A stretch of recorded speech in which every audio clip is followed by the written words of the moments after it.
Tonight, and I use that time marker cautiously, tonight, the rest of Nicolas Maduro's government in Venezuela remains in place and in power, even as the Trump administration says it does not consider it to have a legitimate claim to power.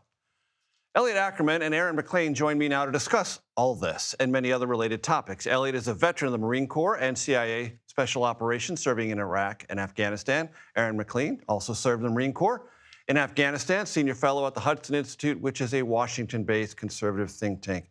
So let me start with you two gentlemen. Elliot, with you. I wrote in my notes in the beginning of our show, is the proper way to think of this Iraq and Afghanistan or Panama and Grenada? Your opinion?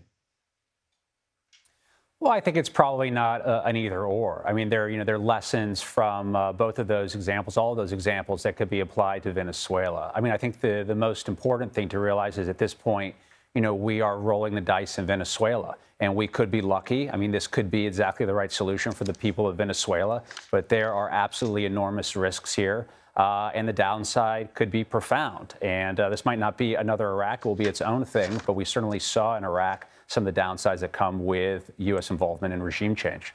Elliot, from your perspective, what are the downside risks? I think one of the real challenges is that the Trump administration's strategy seems to be predicated on intimidation.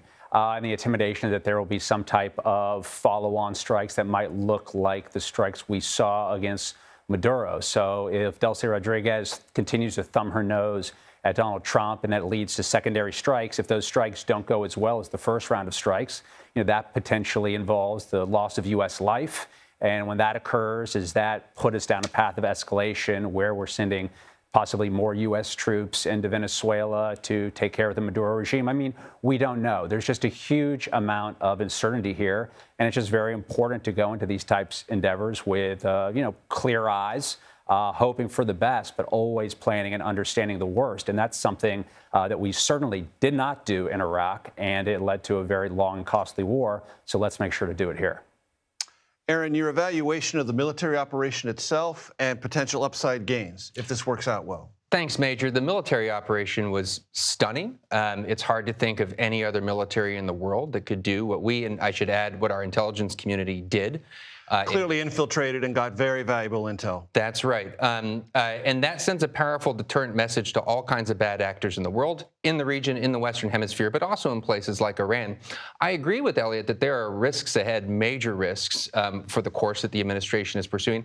I don't think that they're the same risks as 2003 in Iraq for a variety of reasons, one of which is we're talking about regime change here. My assessment sitting here on Monday, granted this could be different on Tuesday, is that there has not been regime change. We have taken the top guy out, but sort of extraordinarily, in a very bold and unusual kind of gambit, the Trump administration seems to be planning to, quote unquote, run Venezuela through the proxies of the existing Chavista socialist regime.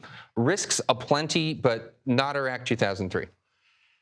There is something the president is now using, the Monroe doctrine. For those who have done a little bit of Googling over the weekend, James Monroe, in his 7th State of the Union address, 1823, basically told the old powers, particularly Spain, stay out of our hemisphere, and if you don't, America will react.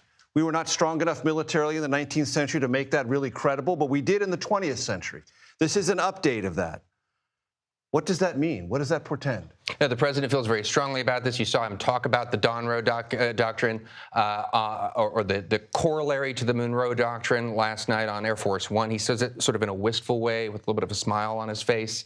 There are a lot of people in this administration and around the president who want him to focus on the Western Hemisphere. And clearly, on some level, that is occurring. But one thing that I think we need to keep in mind with this president is he does not seem to feel restricted in any way to the Western Hemisphere. He has already intervened militarily in Iran, not to speak of other places. So for the extent to which he wants to reassert himself here in our hemisphere and draw a line for countries like China, for Russia, which, by the way, provided most of the air defense systems that manifestly did not work very well in Caracas over the weekend. I don't know if Vladimir Putin gives a money-back guarantee on that stuff, but obviously it wasn't very successful. The president also is very active elsewhere in the world. It's an extraordinarily ambitious foreign policy. Ambitious, Elliot, and do you find it credible? Do you find it useful in America's pursuit of more power? It's not as if that America was deprived of power in the Western Hemisphere, but clearly there's a focus within this administration, not just on Venezuela, Colombia, Cuba, Nicaragua, elsewhere?